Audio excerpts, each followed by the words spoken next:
ओ मेरे महादेव, मैं वेस्ट बंगाल बर्धमान जिला का रहने वाला वो अकेला लड़का हूँ তো বন্ধুরা তোমরা তো এই ভাইটাকে অনেকেই চেনো, যে নাকি দণ্ডি কেটে যাচ্ছিল ওয়েস্ট বেঙ্গল টু আদিয়োগী। ফাইনালি 9 মাস পর তার দণ্ডি যাত্রা কমপ্লিট হয়েছে এবং আজ সে বাড়ি ফিরছে।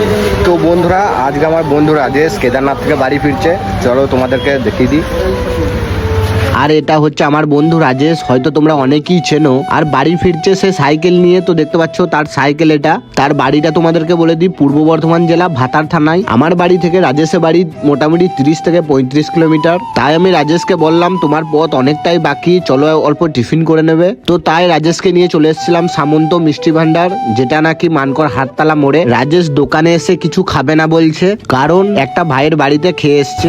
भाई भाई खेला আমার অনেক রিকোয়েস্ট করার পর ফাইনালি রাজেশ কিছু একটা খেলো। এটা হচ্ছে ওয়েস্ট বেঙ্গল টু কেদারনাথের সেই ব্যানার। এতদিন পর আমার সেই বন্ধুর সাথে দেখা, তাই আজ আমি ছিলাম প্রচন্ড খুশি। সত্যি বলতে এই বন্ধুটা প্রচুর স্ট্রাগল করেছে তার পরিবার এবং তার ছেলের জন্য। তার একটাই স্বপ্ন যে কেদারনাথ থেকে এসে সে একটা মন্দির বানাবে। আমি ভগবানের কাছে প্রার্থনা করব সে যেন তার স্বপ্নটা পূরণ করতে পারে। এই ভিডিওটা যারা যারা দেখছো তাদের কাছে একটা ছোট্ট রিকোয়েস্ট, আমার বন্ধু রাজেশকে অল্প সাপোর্ট করো আর রাজেশের জন্য ভগবানের কাছে প্রার্থনা করো সে যেন তার মনের আশা পূরণ করতে পারে। এবং সে তার সাইকেলটা নিয়ে প্যাডেল করতে করতে সে তার বাড়ির দিকে রওনা দেয়।